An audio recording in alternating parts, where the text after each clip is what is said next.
이번 시간은 이제 방향성 지각 개념입니다. 아까 오전에 전 시간에 설명드렸던 외부 사고 시에 외부로 이제 지락 전류가 흐르는 것을 감지해서 동작하지 않도록 세팅하는 겁니다. 내부 사고에만 보호하고 외부 사고에는 동작하지 말아라. 이게 이제 방향성 지락 개념의 가장 큰 원리입니다. 근데 이제 여기서 보시면 이제 위에서는 수정 받을 때 그때는 A 선로가 있고 B 선로가 있어요. A 쪽에서 선로가 나면은 방향성 계량기를 잘 세팅해 놓으면 A 쪽만 떨어집니다. 그럼 B 쪽을 통해서 이제 C라는 부하를 공급을 받을 수 있는 그런 것들을 세팅을 했을 때 이제 벡터도에 대한 개념이 어떻게 되는지를 설명을 드리는데 제가 설명드린 게 조금 일관성이 없습니다. 그렇기 때문에 제가 설명드린 개념으로만 받아들이시고요. 저도 이걸 100% 다 이해하는 건 아니다 보니까 방향성 지락 계량기는 영상 전류 기본적으로 지락이 되면 지락 전류는 영상 전류입니다. 영상 전류하고 지락이 생기면은 영상 전압이 발생합니다. 그 영상 전압의 위상각을 가지고 사고 지점을 판별해가지고 동작 여부를 결정하는 겁니다. 제가 옛날에 빨간펜 선생님처럼 중요한 것만 빨간펜을 해놨으니까 나중에 보시고 그것만 보시면 될 것 같습니다. 옛날에 코사 산업안전보건공단에서 강의를 할 때는 제가 거의 한 6년 정도 강의했거든요. 시험 문제를 가르쳐 달라고 하니까 내가 박스를 쳤죠. 문제 나올 만한 부분에서 박스 쳐가지고 따로 발표를 해드렸습니다. 얘기는 못하겠고. 지금도 시험 문제를 원하실 것 같은데 제가 시험 문제를 모릅니다. 알면 가르쳐 드렸을 텐데 최경영 교수님한테 물어보시면 제가 듣기로는 뒷부분에서만 냈다라고 하시지 저도 내용을 모르다 보니까 이따 따로 물어보시기 바랍니다. 자, 여기 이제 발전을 해서 올립니다. 전류를 보내주죠. 근데 보내주는 쪽이다 보니까 한전에서 봤을 때 얘가 K가 되는 거죠. 자, 그렇게 보시면 됩니다. 발전 전류는 올라가는데 지락이 났을 때는 밑으로 내려오겠죠. 그러니까 얘는 180도 반대니까 발전 전류하고 지락 전류. 그 개념으로 보시면 됩니다. 사실상 여기서 발전을 이게 한전 쪽으로 보내주고 있습니다. 근데 지락 전류는 항상 그거의 90도가 뒤집니다. 90도가. 이거의 90도가 뒤진다고 보시면 됩니다. 그럼 얘의 90도가 뒤집니다. 뒤져. 보통 우리 지상고 아닙니까? 지상고. 콘덴서만 유도성이 돼가지고 90도 앞서고요. 위상각을 찍어보면 대부분 전압에 대해서 전류가 30도든 뭐 40도든. 영리는 난 전동기 같은 경우 처음에 기동할 때요. 전동기 같은 경우는 여기서 기동하면서 이렇게 올라가면 돼요. 벡터도가. 올라가면서 이렇게 정상적이 되면 이렇게 가르칩니다. 그러다 보니까 지락이 났을 때는 요거에 90도가 되는데 여기서 봤을 때는 반대로 들어와야 됩니다. 전류가. 반대로 들어오니까 그거를 반대로 이렇게 보시면 돼요. 그 개념. 그게 이제 여러분들 이해하기가 쉬울 것 같아서 설명을 드리는 겁니다.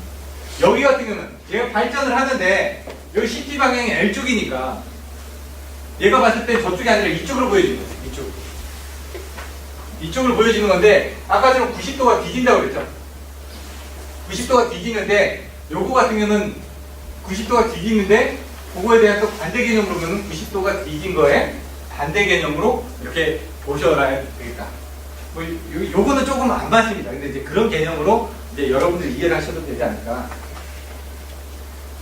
요거는 지금 보시면 영상전압 계량기입니다. 지락에 의한 전압 강화만큼. 아까처럼 지락 전류 계량기가 아까 벡터합을 해가지고 R상, S상, T상에 벡터합이 깨지면서 그 차전류를 이용해서 지락 계량기가 동작을 한다고 했죠. 잘기합. 이것도 마찬가지입니다. PT 3개를 이용해서는 그렇게 측정을 합니다. 측정이 아니라 그 계산을 하는 거예요.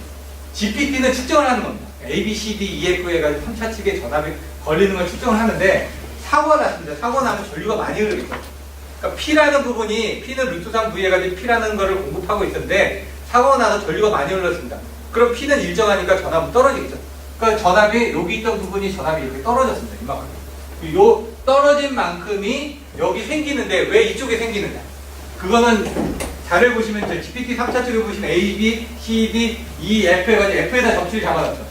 그럼 평상시 때는 여기 플러스 전압이고 마이너스 전압이고 여기 플러스 전압이고 마이너스 전압인데 사고 나면은 사고 전류가 이 GPT 접시선 통해서 이렇게 들어오다 보니까 여기가 플러스가 되고 여기가 마이너스가 돼요. 그러다 보니까 이게 전압이 반대로 걸리거든요. 근데 이제 국내 정보계정기 같은 경우는 그 전압을 그대로 반대로 걸린 전압을 플러스로 계산하는 거고요. 외상 계정기는 그 전압을 원래 있던 전압은 요쪽에 있던 A상의 전압이니까 영상 전압이 이쪽에 뜨지만 A상의 전압인 걸 확인해서 이 전압을 반대로 돌려서 이렇게 계산하게 됩니다. 그래서 외산들은 마이너스로 이제 계산을 하게 되고 경보만 그걸 이제 플러스로 해서 계산을 한다고 보시면 됩니다. 좀 헷갈리시겠지만 지라시, PT들이 계정기 내부의 연산장치를 이용해 영산전압을 계산만 하는 겁니다. 측정을 하는 게 아니라 계산을 하다 보니까 실질적으로 여기 보시면은 집합 계정기 같은 거 아까 전압강화가 요만큼이 생겼으면은 반대로 요만큼의 전압이 생겼을 텐데 집합이나 LS 집합 같은 경우는 슈나이드 세팜 계정기하고 그 다른 계정기들을 이용해서 하다 보니까 알고리즘이 요거에 마이너스, 그래서 마이너스가 붙죠. 마이너스에 있는 전압을 가지고 요게 A상에서 지나가 났다는 걸 표시하기 위해서 계산을 한다는 거예요. 경보 같은 경우는 아까처럼 요 전압 강화가 요 반대로 나온 걸 그냥 플러스로 해서 계산하겠다라는 차이만 있는 거예요. 그러니까 계정기 메이커별로 알고리즘이 다 틀립니다. 그렇기 때문에 그거에 맞는 결선을 해주셔야 되고 시험을 할 때도 거기에 맞게끔 시험을 해주셔야만 됩니다. 편의상 요것도 이제 설명드리기가 좀 어려우니까 편의상 위쪽은 플러스, 위쪽은 리버스로 생각을 하시면 돼요.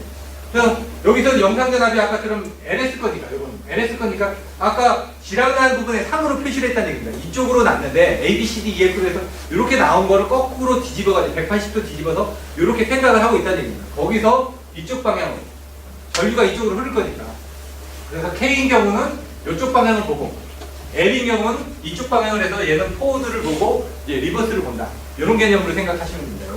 그래서 여기서는 위쪽은 포워드, 나중에 32 계산하실 때도 이쪽은 포워드, 이쪽은 포워드 이렇게 이쪽이 정상적인 부분이고 이쪽이 반대적인 개념으로 이렇게 보시면 됩니다. 자, 여기도 이제 경부 계정기인데 경부 계정기는 똑같이 포워드, 리버스인데 전압만 얘는 이쪽으로 본다는 얘기예요. 전압만 포워드, 리버스는 그냥 똑같은 개념으로 그냥 보시면 될 것 같고요.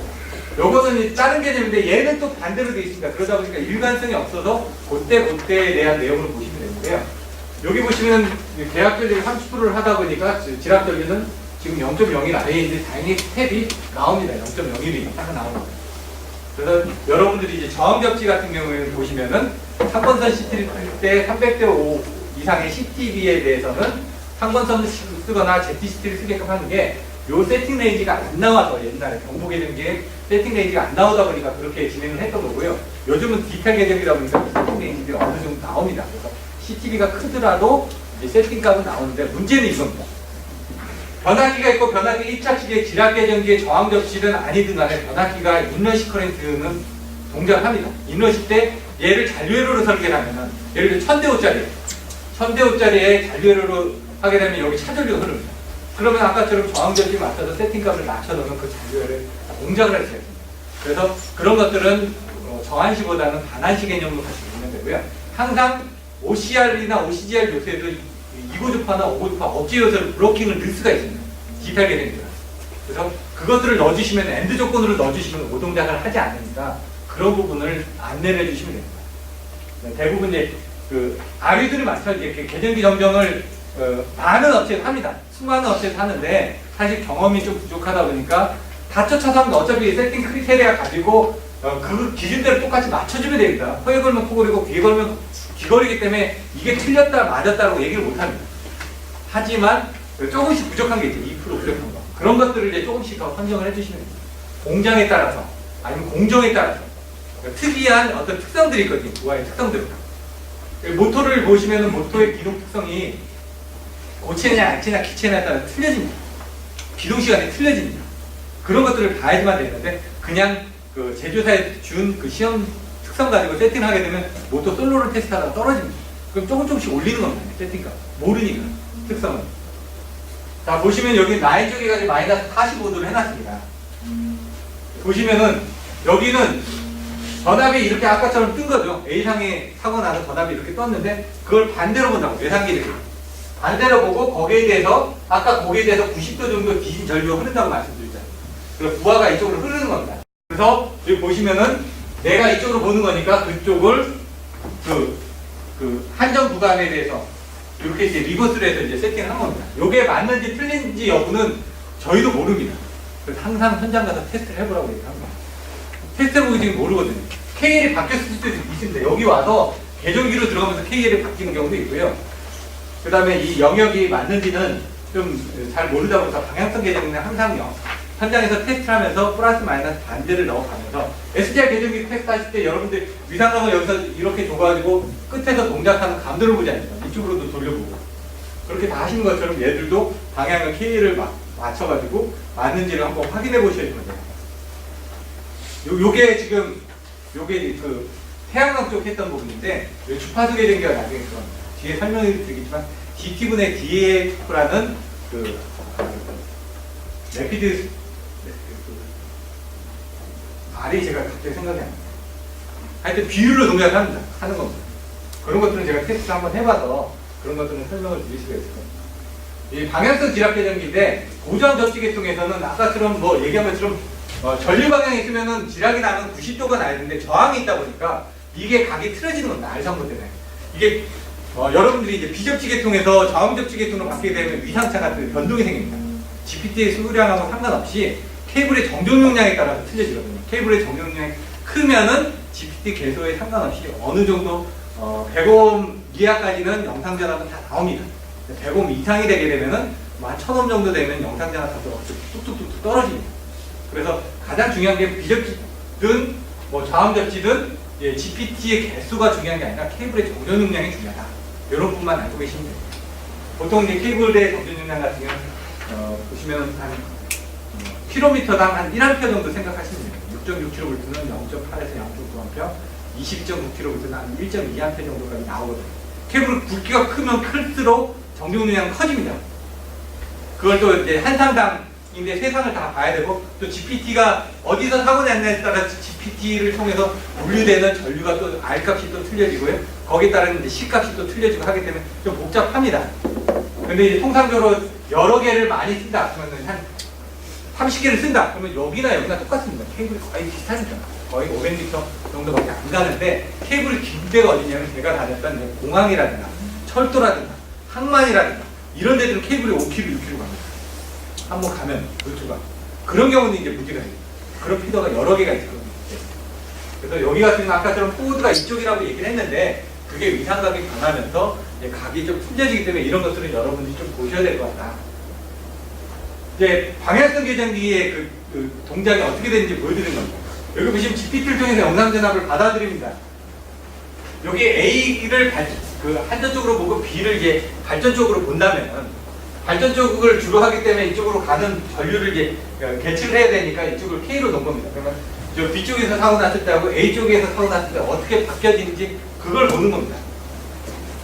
자, 아까처럼 사고 나면은 이쪽으로 난다고 그랬죠, 이쪽으로.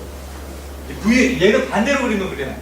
Vion이. 아까는 Vion이 다 이쪽에 있으니까. Vion인데, Vion에서 사고 나면은, 예를 들어 R상에 사고 났는데, 그 R상에 대해서 반대쪽으로 사고 전류가 흐른다. 근데 실질적으로 그거를 외상계적이든 180도 틀려서 본다고 그랬죠. 외상계적. 그러니까 180도를 틀려서 보니까 여기에 대해서 보는 겁니다, 여기에 대해서 보는데 90도가 뒤진다고 그랬죠, 지락전류가. 그러니까 90도가 뒤지니까 이쪽이 되는 겁니다. 이쪽이 되는데 거기에 이제 부하전류의 차가 있기 때문에 아까 저항성에 따라서 좀 틀려지니까 요 정도 각도로 나오니까 얘 A지점의 사고에서는 요 정도 영역이 나온다니까. 전압은 다 동일하게 걸리는데 전류가 요 정도 오는 거고 B점의 사고에서는 아까처럼 요쪽이 되는데 거기서 90도 뒤지는 부분이 요쪽으로 나옵니다. KL 방향 때문에 요쪽으로 나오니까 여기서 요쪽으로 나오니까 이렇게 뒤지는 쪽으로 해서 요쪽이 되는 거예요. K의 방향 때문에. 그렇게 보시면은 요거에 대한 내용을 좀 이해를 하실 수 있을 것 같아요. 이것도 마찬가지입니다. 앞에서 봤던 것처럼 영상전압과 지락전류의 위상각 차이는 고장전류의 임피던스를 통해서 결정되면 그게 이제 페이지 시프트라고 얘기를 하는데 이거는 부하 측은 아래 방향, 그리고 라인전은 부스 쪽은 위쪽. 그러니까 부스 쪽이 아까 한전 쪽이라고 제가 말씀드렸어요. 한전 쪽은 보통 요쪽 영역이라고 말씀드렸고 부하 쪽은 요쪽 영역이라고 말씀드렸습니다. 그렇게 이해를 하는 게 여러분들이 좀 편하니까. 그래서 요쪽에 대해서 뭐 90도 떨어져서 이렇게 시프트가 좀 더 됐다라고 보시면 되고 그거를 이제 부스바 라인 쪽으로 해서 봤을 때 그렇게 된다라고 이해를 하시면 됩니다. 이게 이제 자꾸 뭐 왔다 갔다 하다 보니까 그냥 이해하시기 쉽게끔 그런 개념으로 보시면 각각의 그림마다 이해하는 기준들이 좀 틀려서 그렇게 말씀드리는 겁니다.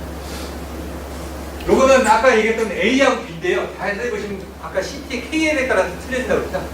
P1, P2입니다. P2, P1입니다. P1, P2입니다. 얘를 반대로 넣었어요. 왜 반대로 넣었어요? 아까 67대입니다. 67. 그리고 얘는 OCR로 동작하고 얘는 67로 동작하고 OCR로 동작하는데 이 OCR에 대한 동작 부분이 얘하고 협조를 보다 보면은 얘가 먼저 떨어져버려요. 그래서 67에 의해서 먼저 동작을 해줘야 돼요. 이 51은 좀 더 늦게 동작하게 해줘야 돼요. 51이 이제 백업 개념이기 때문에 50은 늦게 동작하고 67이 빨리 동작하게 해주셔야 된다. 안 그러면은 얘가 67이 빨리 동작 안 하면 얘 51이 동작하게 하고 났을 때 이렇게 흘러가니까.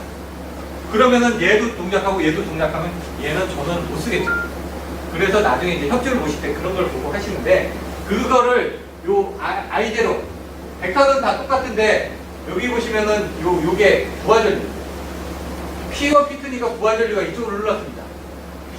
P1 P2인데 부하전류가 이쪽으로 흘렀습니다. P1 P2인데 부하전류가 이쪽으로 흘렀습니다. 이게 영상전압이 이렇게 떴다는 얘기예요. A상이 사고 났을 때 요거 뒤에 보시면 아이언 전류가 이제 표시되는데 R상이 떨어졌다는 얘기예요. 근데 아까 보던 거하고 개념이 반대니까 거기에 대해서 영상전압 반대로 난다라는 걸 보여주는 거고, 그때 이제 전류 부분을 P1 P2니까 여기하고 같은 지점으로 사고 났잖아요. 그러니까 이렇게 나오는, 얘는 P1 P2가 반대로 있으니까 반대 방향으로 나온다는 거예요. 얘 P1 P2가 같은 방향이기 때문에 이렇게 나온다는 거예요. 그거를 뒤에서 보시면은 경련선로의 말단에서 지락사고 발생 시 사고 지점에 따라서 CT의 설치 방향으로 차이가 나서 그 계전기가 받아들이는 위상각이 틀리기 때문에 그거에 따라서 동작하는 부분이 틀려진다는 얘기죠. 그걸 이제 위상각을 표시하면은 아까처럼 얘는 51 계전기이기 때문에 방향성이 없습니다. 어딜 가든지 동작을 합니다. 근데 아까처럼 이게 아이언 값이 이쪽으로 동작한다는 거죠. 위원이 이렇게 있을 때 아이언, 위원이 있을 때 아이언인데 얘는 P1 P2가 반대니까 위원이 이렇게 있을 때 아이언이 반대로 흐르는 거예요. 위원이 이렇게 있을 때 아이언이 반대로 흐르는 거예요. 그 전류 KL이 바뀌었습니다. 그래서 얘 부분에 대한 세팅 부분이 I0가 어떻게 나느냐에 따라서 이제 동작하는 부분을 틀리게 할 수 있다는 거예요. 얘는 이쪽만 바라보고 있는 겁니다. 이쪽을. 그러니까 여기서 사고 나면은 얘는 67이 동작 안 하고 51이 동작해요. 그래서 사고 났을 때 얘는 크기가 크죠? 얘는 크기가 작죠? 얘를 먼저 떨어뜨리는 겁니다. 안 그러면은 얘하고 세팅값이 거의 비슷할 겁니다. 메인이. 얘가 먼저 떨어지지 않으면은 얘가 또 떨어지겠죠. 그래서 이 51은 얘 67보다 늦게 동작하게끔 돼 있어야 되고, 이 51은 이 51보다 늦게 동작하게끔 돼 있어요. 그러니까 67이 먼저 동작하고, 안 되면 51 동작하고, 그 다음 50을 동작하게끔 그렇게 돼 있는데, 방향성에서 얘하고 얘만 떨어지니 이쪽은 안 떨어질 거예요. 그래서 얘가 죽더라도 이쪽을 통해서 언어는 공급할 수 있게끔 이제 설계를 해놓은 겁니다. 그래서 모든 사고 시에는 방향성에 의해 말단의 전원이 차단되지 않고 공급이 가능하다. 예, 또 이쪽에서 사고 났을 때 보시면 이렇게 흐르는 거죠. 아이언이 이쪽. 근데 원이 P1 P2가 반대니까 아이언이 이쪽. 여기는 P1 P2니까 아이언이 이렇게 나온다니까. 평상시 때는. 근데 사고 났을 때 얘 계전기가 동작 안 하는 부분은 아까 지금 방향성이라고 얘기했잖아요. 위쪽을 바라보고. 얘도 위쪽을 바라보고. 근데 사고 났을 때 얘는 방향성이 없으니까 이 정도의 전류가 흘러야지 동작하는데 얘는 전류가 요거보다 작지 않습니다. 작은데 사고 났을 때는 얘가 먼저 동작을 하고, 얘는 왜 동작 안 하냐? 얘는 전류가 이쪽이기 때문에. 내가 동작하는 데는 영역은 이건데 지금 이렇게 흘렀잖아요. P1 P2니까 이게 전류가 이쪽이 아니라 이쪽으로 나왔으니 얘는 동작 안 하고, 얘는 이쪽인데 P2가 이쪽인데 P1으로 흘렀기 때문에 얘가 반대쪽으로 흘러서 얘는 동작하더라. 그 얘기입니다. 그래서 여러분들이 저런 이제 환영선로를 쓰거나 했을 때는 그거에 따라서 이제 교차 보호가 되게끔 시스템을 설계를 해줘야 된다. 그래서 A라인 모든 사고 시 A라인은 차단되지만 B라인은 차단되지 않고 계속 공급을 할 수가 있다. 그래서 전원 공급이 가능하다. 이 역전력 계전기도 마찬가지입니다. 그 방향성 지락 계전기는 아까 설명드렸던 것처럼 그 어떤 전압에 대한 위상도 중요하고 전류에 대한 방향도 중요하다는 얘기입니다. 자, 이쪽이 이제 부하측이라고 얘기했죠. 슬핑 전류. 그래서 아까처럼 여기 전원이 얘는 마이너스 180도로 본 겁니다. 이게 아까는 V원을 이쪽으로 봤는데 어떤 건 V원을 이쪽으로 보다 보니까 기준이 막 왔다 갔다 해가지고 여러분들이 혼돈이 되시는데, 외상 계전기 같은 경우는 그 위상을 반대로 봅니다. 그래서 위상과 세타는 전류의 방향성에 따라서 결정되는데, 저항은 0도, 용량성 같은 건 90도, 앞서면 그의 180도 반대 영역으로 트립되도록 설정이 되어 있다. 그래서 아까 보시면 지압줄에는 마이너스 90도 정도가 되는데, 위상 가격의 0도에서 트립 영역이 정해진 건 경보 계정이고, 외상 같은 경우는 180도 반대 영역이 되니까 거기 아까 좀 V제로가 이제 플러스 마이너스 하는 부분들이 반대이기 때문에 그렇다는 거예요. 실제로 여기에서 지락사고 났다는 V제로가 이건데 그걸 반대로 보고 하는 건데 얘는 이제 외산이니까 요거에 반대로 보고 요거에 90도 영역 요 부분이 이제 사고 지점인데 거기에 따라서 위상 차이가 뭐 저항 성분이나 이런 것들 때문에 위상 차이가 조금 더 조정이 돼가지고 요 영역이 될 것이다. 이렇게 표시가 됩니다. 그래서 외상 계정기들 보면은 거의 동작 내용이 이쪽에 돼 있습니다. 우아적으로 봤을 때. 근데 이제 국산 정부 계정기는 위상력이 다 SGR 같은 거 보시면 다 위쪽으로 돼 있습니다. 그게 이제 전압의 극성을 반대로 보기 때문에. 자, 요거는 이제 그 방향성 지압 계정입니다. 장수가 얼마나 남았는지 몰라가지고 경우에 따라서 빨리빨리 넘어가는 경우도 있습니다. 지금 저항성은 0이 된다. 그래서 사실은 이쪽은 P고 이쪽이 P고 이게 정방향이고 얘는 역방향입니다. 그래서 지금 위상각 세타는 0이 되면서 이건 밑에 쪽에서 사고 나는 거죠. 밑에 쪽. 위쪽이 아니라 포워드 쪽이 아니라 리버스 쪽이 됩니다. 얘 같은 경우도 포워드 쪽이 아니라 밑에 쪽이 됩니다. 밑에 쪽으로. 용량성 전류가 검출되면 이렇게 되겠다. 보시면 됩니다. 그래서 대부분 32PQ가 한전 쪽, 그러니까 한전 쪽으로 유출되는 거. 한 포워드니까 한전 쪽으로 가는 거. 이건 수용가 쪽. 이런 개념으로 여러분들 보시면 됩니다. 얘는 지금 수용가 쪽에 대한 부분을 보고 하면서 그게 썼다라고 보시면 됩니다. 이제 역전력 개념입니다. 역방향 유효전력 개념인데 P입니다. 그래서 아까처럼 발전기 같은 경우는 IN 전격기를 이렇게 발전을 해서 한전으로 공급을 해줘야 되는데 터빈 쪽에, 원통기 쪽에서 터빈에서 문제가 생기면 얘를 발전기로서 동작을 못하는 경우가 생기지 않아요. 그러면 거꾸로 한전에서 전류를 공급을 받아서 이게 전동기로 동작을 합니다. 그럼 아까 설명드렸던 것처럼 전동기로 동작하게 되면 터빈은 멈춰있는데 발전기만 돌려고 하면은 터빈하고 연결된 축 쪽에서 문제가 생길 거예요. 그래서 그걸 이제 모터링, 발전기가 모터처럼 동작한다고 해서 모터링 현상이에요. 그 모터링 현상을 방지하기 위해서 32 피크 값을 나는 이쪽으로 전력이 들어오게 되면 발전기를 보호하기 위해서 멈춰라라는 게 30 피크의 역할입니다. 정상전 상태에서 한전에서 발전된 전력이 분산전원축으로 이입되는 것을 방지하기 위해서 설치한다. 그것도 뭐냐면 아까처럼 이쪽으로 한전원 쪽으로 또 투입이 되는 경우가 있을 겁니다. 단전 병렬을 해가지고 손해만 사용을 하고자 하는데 역송을 하게 되는 경우가 발생할 거니까 그런 데 방지하기 위해서 사용을 한다는 겁니다. 이런 것들도 이제 역송 방지가 되거든요. 단도분열 방지, 역송 방지 뭐 이런 내용들이 나옵니다.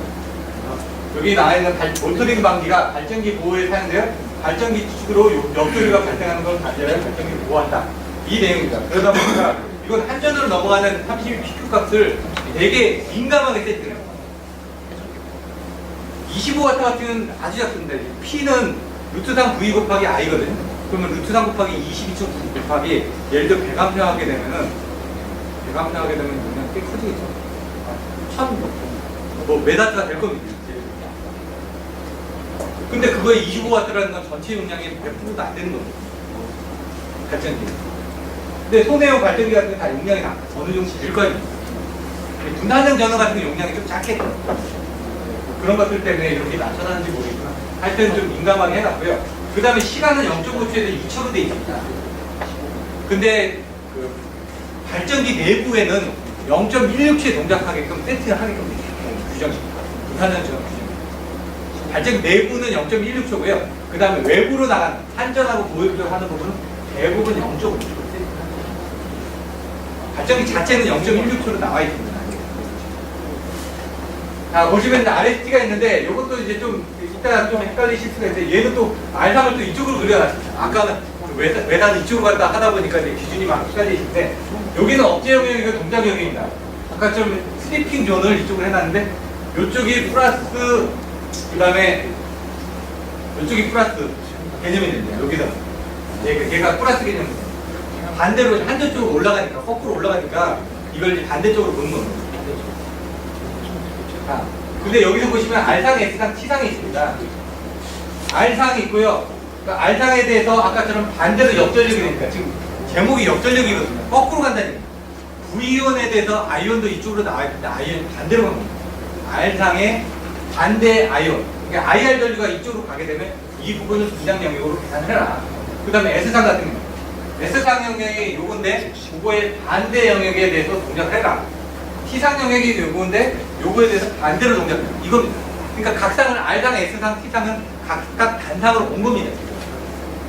단상 어차피 단상 계정이거든요. OCR도 R상, S상, T상 따로 동작하는 거고요. 그걸 3상을 같이 보고 있다가 3상의 백탑을 보든 아니면 단상을 따로따로 보든 작점이 나가는 겁니다. 요거는 이제 그 역전력 계정이 같은 한자에서 최소 용량 발전기 20% 정도 3상 기준으로 한다고 그랬죠. 그래서 여기 나와 있는 것처럼 PTB하고 CTB를 곱해서 반대로 계산하셔야 됩니다. 왜냐면 그 계산하는 건 항상 2차 측에서 계산하거든요. 그러니까 그거의 반대 개념으로 계산하시면 그 마트가 나옵니다.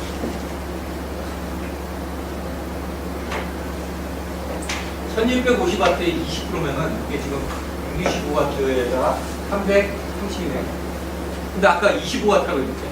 그러니까 그거보다 한 10분의 1이 되는 거니까 엄청나게 민감하게 쓰시라는. 요거는 시험 방법을 참조를 하시고요. 이것도 똑같습니다. 역방향 계정 같은 경우는 부여전력은 사고 나면 부여전력이 흐릅니다.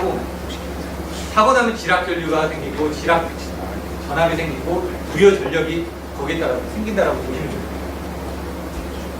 LS 산전에서의 그 검출 방법이 있는데 이거는 다른 건 아니고 자세히 보시면 A상 지락 시 A상의 전압 강화로 전압이 떨어지므로 2로 인한 감도 저하를 방지하기 위해서 B상과 C상의 전압을 구해 90도 회전 이동하면 A상 전압과 같은 이상이 되는데 이 전압과 A상 전력의 무효 전력이 시작합니다.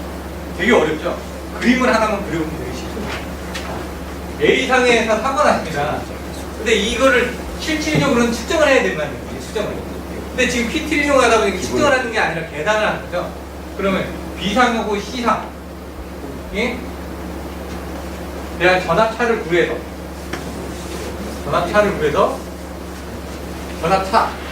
전압차면은 얘하고 전압차면은 이렇게 되겠죠. 하나를 마이너스를 시키는 거예요. 얘가 B상이고 얘가 C상이고 얘는 BC라고 하죠. 그러면 C를 마이너스 C라고 하죠. 여기 마이너스 C죠. 그럼 B 마이너스 C는 어떻게 됩니까? 요거에 합의하는 거죠. 그거죠. 거기에 뭐라고요? 90도를 이동하면 90도씩 이동하면 얘가 예상이 되려는 거죠. 말은 되게 어려웠죠. 근데 이제 그림을 그리면 보시죠. 그 얘기입니다. 그래서 얘네들이 계산하는 원리는 이 B-C를 하다. 그러니까 여러분들이 벡터가 좀 어렵습니다. 예정입니다. 그 Y결선이나 델타 결선에 따라서 위상이 30도 진전류가 되고 지전류가 되면서 이 벡터가 왔다 갔다 하다 보니까 막 혼돈이 되실 겁니다. 그래서 하나 세상을 보지 말고 한 상만 보시면 돼요. 한 상만 해가지고 보시면 그걸 똑같이 다 연결을 한 거니까요. 이것도 그겁니다. 아까처럼 걸려볼까요? R상인데 B하고 C의 차인데 이렇게 차죠. 하나를 이렇게 차로 간 다음에 그걸로 이제 본 겁니다. 그러면 90도는 그거에 대해서 90도를 했으니까 그 전압이라는 얘기고요. 실질적으로 그 지점으로 전류가 남지 않습니다. 요거 90도를 한 게 그거의 차로 이렇게 얘기를 한 거예요. 각상을 그렇게 보시면 됩니다. 원래는 어떤 건 이제 제가 녹색으로 해놓은 게 90도라는 부분을 설명드리기 위해서 한 겁니다. 그래서 이걸 뭐 어떻게 자세히 풀어드릴 수가 없어가지고 그냥 개념적으로 보시고, 근데 저도 이제 고민을 했기 때문에 저 그림이 의미하는 게 뭔지를 알려드릴 수 있는데 여러분들이 보시면 또 나중에 이해가 안 되거든요. 저도 이걸 제가 자료를 만들면서 다른 데서 편집을 해가지고 만들다 보니까 이 사람이 왜 이 구도로 그림을 그렸는지 모릅니다.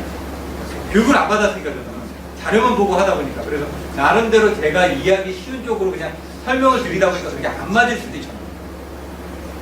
자, 경정을 할 때는 유입되는 무효전력의 3분의 1, 뭐 보기 능력 똑같죠. 30% 아니면 발전전력 20% 이하 작은 값으로 설정을 해라.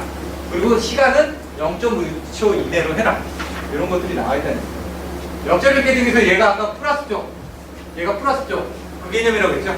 얘가 여기서 플러스 쪽, 리버스, 오너 파워, 얘가 이쪽인데 Q는 이쪽이고요. P는 이쪽입니다. 역전력 계정이가 마이너스 P가 이렇게 되다 보니까 리버스 파워는 마이너스 P를 가지고 한전쪽으로 나가는 부분을 세팅할 때는 이렇게 세팅하는 거예요. 그래서 여러분들이 사업용 전기 설비를 하게 되면 바깥으로 유출되는 걸 막아야 되니까 이쪽에 세팅이 되어 있는 걸 보실 수가 있는 거예요. Q도 상부로 나가는 거니까 리버스가 이쪽에 있으니까 이쪽에 세팅이 됩니다. 그 정도 개념만 알고 계시면 돼요. 그래서 요쪽이 정상적으로 우리가 쓰고 있는 부하 쪽이고 요쪽이 바깥으로 나가는 쪽이다. 이런 개념으로만 알고 계시면 나중에 이해하실 수 있어요. 이것도 지금 보셨던 것처럼 오퍼레이팅 존이 위쪽, 아래쪽 이렇게 나와 있죠. 역전력 계정기 부분은 아까 30이 모터링인데 아까 증기별주가 닫힌 상태에서 공기전동기로 회전하면 터빈의 손상을 일으키기 때문에 발전기가 모터링 되는데 필요한 역전력 계정기를 설치한다. 아까 역전력 계정기가 뭐라고 그랬어? 터빈에 인력이 없는데 발전기가 발전이 안 되고 전동기로 동작을 하게 되면 터빈에 인력이 없는 상태에서 축에 문제가 생기고 여러 가지 그 손상이 일어날 수 있으니까 그때 동작하는 겁니다. 그게 이제 그 기력이냐 뭐 수력이냐에 따라서 3%, 4%, 5%좀 틀려집니다. 발전기의 뭐 주파수, 운전 특성이니 뭐 이런 것들에 따라서 시간이나 이런 것들이 다 정해져 있거든요. 그것들을 기준으로 나와 있고 이런 것들은 거의 이제 옛날에 보시면 ABB 쪽에 자료에 있는 그런 것들을 많이 기준으로 해서 해놨습니다. 역전력 계정기입니다. 역전력 계정기인데 여기 보시면 이거 단계별로 램프 조각을 조금씩 계속 때렸다는 얘기고요. 요거 보시면 이제 역전력 계정기인지 알겠죠? 오퍼레이팅 존이 이쪽이니까 전력이 바깥으로 나가는 쪽에 대해서 선택하는데 P값이다 보니까 얘는 V하고 I값이 있어야 되니까 I값을 계속 늘린 겁니다. I값을 계속 늘려가지고 어느 정도 전류 이상이 되면 P값이 나올 거 아닙니까? 그래서 그 레졸루션 할 때 여러분들 OCR 같은 게 픽업 테스트 할 때처럼 운동 테스트 하는 것처럼 조금씩 운동을 시키기 위해서 조금씩 키웠더니 세팅값은 165A로 세팅되어 있는데 실제로 동작값은 168mA 세팅됩니다. 한 3mA 정도 오차가 있더라. 이거죠. 유도형 전동기 같은 경우는, 유도 원판형 같은 경우는 플러스 마이너스 17%인가요? 오차가? 17%까지 되기 때문에 디지털 같은 경우는 작습니다. 뭐 1% 이내 그럽니다. 근데 중요한 건 CT 오차가 있죠. 그런 것들. 세팅값 오차도 있고 여러 가지 오차가 있다 보니까 거기서 오차 수준이 정해진다라고 보시면 됩니다. 오미크론 계정기들을 아마 가지고 테스트를 하실 텐데 오미크론이 그냥 사용하기 좋습니다. 노블도 써보곤 했는데 노블 같은 경우는 이제 P값, 그러니까 단상을 해가지고 마트를 좀 더 순시를 올리기 좋기 때문에 그런 부분을 사용하는 거고요. 결국은 노블을 쓰시면 이제 순시 테스트는 하기가 좀 힘듭니다. 그래서 순시는 좀 낮춰서 테스트를 하시죠. 요거는 2015년도에 나온 그 자료인데 병렬운전 쪽에 대한 단순 병렬 같은 경우는 역전력 계정기를 설치를 해라 라고 돼 있어서 이런 부분에 대해서 여러분 역전력 계정기 보실 수가 있다라는 참고사항 정도로만 안내를 해드리기 위해서 적어봤습니다. 이건 역전력 계정기가 동작하기 위해서 보호하는 부분에 대해서 한전에서 검토하는 부분, 안전공사에서 검토하는 부분에 대한 것들을 한번 넣어놨습니다. 여러분 한번 참조를 하시라고. 그래서 여기서도 단순 병렬인 경우는 역전력 계정기만 설치하면 된다. 근데 그 역전력 계정기조차도 일부 자동 접속을 하는 장치를 설치하면은 뭐 생략할 수 있다라는 그런 규정들이 좀 세부적으로 있다 보니까 그거는 한전 규정이기 때문에 그 규정에 따라서 생략을 하는 경우가 있습니다. 주파수 계정기입니다. 조금 일찍 끝나네 생각보다. 주파수 계정기를 좀 빨리 가는 게 이제 거리 계정기가 좀 많이 어렵습니다. 차라리 제가 진도를 주파수 계정기까지 빨리 끝내놓고 거리 계정기 타고 차라리 여러분들 필요한 지름감을 좀 더 하는 식으로 그렇게 한번 진행을 해보겠습니다. 너무 빨리 달려가지고 사실 여기까지 하고 했는데 자료를 좀 제가 보기엔 많이 만들었거든요. 보통 한 장이 1분 정도 하는 게 제일 적절한데 제가 많이 좀 빠릅니다. 그러다 보니까 여러분들이 좀 잘 이해를 못 하셨을 부분도 있을 겁니다. 일단 다음 시간에 식사도 하셔야 되니까 좀 빨리 또 내려가야 되고 하니까 주파수 계정기까지는 좀 먼저 끝내도록 하겠습니다. 주파수입니다. 주파수가 흔들립니다. 근데 우리나라 주파수가 흔들리고요. 한전이 워낙 큰 발전기들이 잡고 있기 때문에 부하가 조금 움직인다고 해서 주파수가 흔들리지가 않는데 주파수가 흔들릴 정도가 되면은 문제가 있다는 겁니다. 그래서 우리나라 같은 경우 플러스 마이너스 0.2Hz로 관리를 합니다. 물론 이제 오버되는 거는 어떻게 됩니까? 부하가 많이 걸리죠? 그럼 주파수가 떨어집니다. 힘이 약하니까. 그러니까 부하가 탈락이 되면 오버가 되기 때문에 부하가 탈락이 될 일은 없지 않습니까? 그럼 발전량을 조절을 합니다. 부하가 뜬다 그러면 발전량을 조정하기 때문에 주파수는 위로 올라가는 거는 별로 없습니다. 그래서 위로 올라가는 주파수가 되게 되면 빨리 차단을 하게 되고 밑으로 떨어지는 건 조금 늦춰놓습니다. 주파수 같은 경우는 공장 내에서도 그 로드 쉐이딩 할 때 주파수가 60Hz에서 59.5Hz가 되면 1단계를 떨어뜨립니다. 부하를 한 10% 정도. 그 다음에 58Hz가 되면 부하를 더 많이 떨어뜨립니다. 그리고 한 57Hz를 되면 그때는 거의 다 떨어뜨리고 진짜 필수 부하들만 살려놓습니다. 그것들이 이제 공정에 따라서 틀려지는데 그게 발전기 특성이라든가 이런 것들에 따라서 이제 그 주파수가 로드 쉐딩 할 수 있는 부분은 이런 식으로 해가지고 뭐 스텝 바이 스텝으로 해서 발전기의 그 운동 특성이 있을 겁니다. 그것처럼 얘도 거꾸로 얘가 주파수가 운전할 수 있는 그 운전 한계를 보고 거기보다 작게 세팅을 해야지만 발전기가 멈추지 않고 부하 측에 계속 전원을 공급한다는 그런 얘기죠. 근데 전압처럼 UVR이나 OVR처럼 얘는 주파수를 그냥 일정량만 보겠다는 얘기입니다. 81H 또는 81O, 81L, 81U 이런 식으로 주파수만 위아래만 보겠다는 얘기입니다. 그거는 변화되는 건 모릅니다. 그냥 그때까지 가야지만 떨어지는 거죠. 근데 아까처럼 주파수가 그렇게 급격하게 안 떨어지는 거 같아요. 순간적으로 변화가 일어난다. 한전에서 사고 나면 순간적으로 뭐 지지직 노이즈 일어날 겁니다. 그거를 레이트 오브 체인지, 레이트 비율 이제 생각이 납니다. DT분의 DL 이게 미분입니다. 주파수를 미분해가지고 기울기로 미분은 기울기거든요. 그 기울기를 봐가지고 그게 어느 정도 기울기가 내가 이렇게 가야 되는데 그 기울기보다 좀 더 밑으로 떨어지면 어느 순간에는 여기를 벗어날 거 아닙니까? 순간적으로 벗어나면은 그때는 문제가 있으니까 빨리 차단을 해서 바로 잡을 수 있게 해줘야 된다. 그게 바로 80일 계정입니다. 그래서 대부분 태양광 같은 데 가서 보시면은 아까 역전력 계정기 대신에 역전력 계정기가 없으니까 주파수 계정기로 단독 운전 반대라 해서 80일 설계를 합니다. 그게 이제 비율입니다. 전력 부족에 의한 일정 이하의 저주파수 현상이 생기면 주파수 관계별로 부하 차단 조치를 한다. 로드 쉐딩 할 때는 PLC 등으로 접점들을 내보내고 합니다. 아이스 리미트도 AV 그걸 써봤는데 그러면서 PLC를 해가지고 그 개통의 그 사고에 따라서 차단하는 부분들 업무를 했었는데 그런 것들은 어렵더라고요. 그러니까 PLC가 하는 역할은 그냥 접점만 내보내는 겁니다. 어떤 조건이 되면 하드웨어를 받아서 접점을 내보내야 되는데 시간이 필요합니다. 그래서 아이스 리미터 같은 경우 퓨즈가 먼저 동작하다 보니까 그런 PLC에서 동작하는 것보다 퓨즈가 먼저 차단하는 속도들이 빠릅니다. 그래서 얘들도 그런 시간적인 부분이 중요한 겁니다. 그래서 그 공장의 특성에 맞게끔 부하에 맞게끔 부하를 이제 살아야 되는 것부터 딱 1단계 얘는 무조건 살아야 돼. 그 다음에 얘는 무조건 살아야 돼. 얘는 무조건 살아야 돼. 얘는 죽어도 돼. 그거부터 떨어뜨리는 겁니다. 그거는 공정에서 잘 알겠죠. 그게 이제 화학 공정 같은 경우는 어떻게 필요하냐면은 사고 나면 필수적으로 유지해야 되는 가스 같은 거 계속 나오잖아요.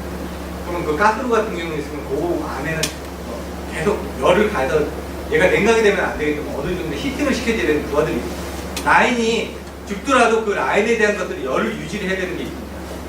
그런 것들이 이제 그 모터들을 이제 그 공정에 따라서 조정을 하시는 거예요. 그런 내용들입니다. 결국 여기서 빨간색으로 된 것만 보시면 그게 요약본이고 나머지 그냥 여러분이 관심 있으시면 한번 보시면 됩니다.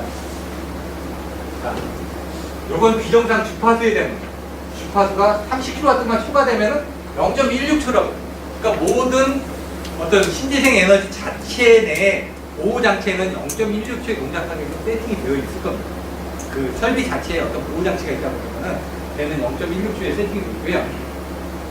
단지 전압이 50% 이하가 돼도 0.16초로 되어 있습니다. 전압이 50%, 그다음에 80%인가 이렇게 비율이 또 있는데 그게 요거는 용량에 따라서 대한 거고요. 전압에 대한 비율이 또 있습니다. 요거는 주파수 계정기가 60.5나 59.5에서 이 정도. 그러니까 0.5Hz 이상이 이하에서는 스텝 바이 스텝으로 하라는 거예요. 스텝 바이 스텝으로. 그 부분에 대해서. 근데 그 이상에서는 빨리 떨어뜨리라. 그래서 대부분이 0.5초입니다. 보시면 이게 아까 레이트 오브 체인지 해가지고 요게 어떤 세팅값인데 비율로 아까 있었죠. 기울기가 3이라고 쳐보십시오. 그건 뭐냐면 얘가 1로 가는데 얘가 3을 하는 겁니다. 그럼 기울기가 3입니다. 얘가 1이고 3이니까 3분의 1을 해가지고 3입니다. 그 기울이 3까지 안 가겠죠. 얘가 1이라고 그러면 얘는 작겠죠. 0.4 이상이 이렇게 0. 아까 0.5초라고 하든가 뭐 어떤 그런 부분이 있었잖아요. 그거 이상이 1초에 이게 1초에 0.5 뭐 이상이 넘어가게 되면 떨어뜨려라. 트리핑 종으로 넘어가게 되면 떨어뜨려라. 왜냐면 얘가 이렇게 가다가 올라갔다 내려갔다 이렇게 할 수도 있거든요. 순간적으로. 그때 급격하게 변동되면 얘는 뭡니까? 말이 갑자기 놀라서 달리려고 하면 잡아야 되잖아요. 그렇게 잡아라 이건 그렇지. 목의 세팅값보다 적은 동작하지 않고 크는 동작이다. 이거기 때문에 얘는 순시처럼 급격하게 동작해버리기 때문에 천천히 가다가 이거 한꺼번에 틀리면 동작하는 거예요. 그러니까 운동 시험하고 똑같이 운동을 하게 되면 얘가 깐단깐단 하다가 딱 돌리면 이제 돌아버리잖아요. 0.5초, 0.5초, 0.5, DT도 0.5초 이렇게 0.5초라는 기준대로 보통 세팅을 하더라고요. 이게 왜 그런지보다는 그냥 전체적인 개념에서 이렇습니다라고 그냥 설명만 드리게 될 것 같아요. 오미크론으로 해가지고 테스트하는 겁니다. 버전이 많이 바뀌어가지고 예전에는 그냥 무료로 깔아서 썼는데 요즘은 INC 파일을 해가지고 파일을 넣어줘야지만 얘 프로그램을 깔 수가 있습니다. 그 제조사 하면은 그 ICD 파일인가 기억을 잘 안 나요. 그거를 주게 되면 라이센스 파일이거든요. LIC 파일인가? 라이센스 파일을 경로에다 넣어줘야지만 프로그램을 쓸 수가 있어요. 근데 예전 버전은 그게 없었거든요. 그리고 요거에 모듈이 들어갈 때마다 또 돈이 들어갑니다. 기본형은 얼마인데 여기 뭐 모듈 하나 추가되면 또 돈을 받고 프로그램도. 근데 이 프로그램을 이용해서 오미크론 테스트 장비 그냥 이제 손으로 이제 누를 수도 있는데 대부분 PC에다 연결해서 하죠. 제가 아직도 기억하는 F5 그냥 온오프 하는 거. 그것만 기억하고 이제 벡터도 해가지고 그냥 간단하게 세팅할 수가 있습니다. 전압, 전류, 크기, 뭐 위상 조절해가지고 F5만 누르면 그냥 바로 나가니까요. 그렇게 해서 테스트하기에는 얘가 더 가장 좋기 때문에 제가 옛날에 요것들은 잠깐 써봤었는데 써본 지가 너무 오래돼가지고 10년이 넘다 보니까 지금 기억이 안 납니다. 그때 이제 여기 이거 플레이에서 세팅덱 같은 걸 보는 거고요. 요거 이제 사고가 나면은 계정기에는 어떤 그 사고평이 저장이 됩니다. 그 홈트레이드 파일을 하는데 COM 트레이드, 그러니까 컴퓨터가 트레이드 할 수 있는 파일처럼 텍스트 파일하고 CFG 파일이 제공이 됩니다. 그러면은 그 파일을 열면 되는데 그냥 한마디로 보시면은 여러분들 프로그램이 아래 한글이나 MS 워드나 뭐 훈민정음이나 엑셀이나 텍스트 파일을 가져가서 읽어드릴 수 있습니다. 그것처럼 얘도 그냥 가져가서 사고 파일을 읽어드리는 거예요.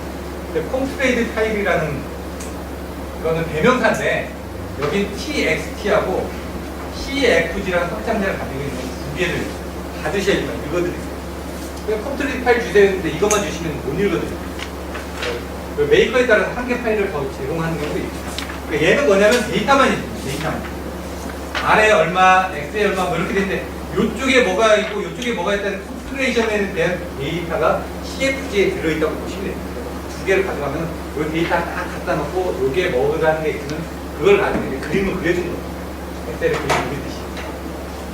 그런 것들도 알고 계시면 도움이 될 것 같아요.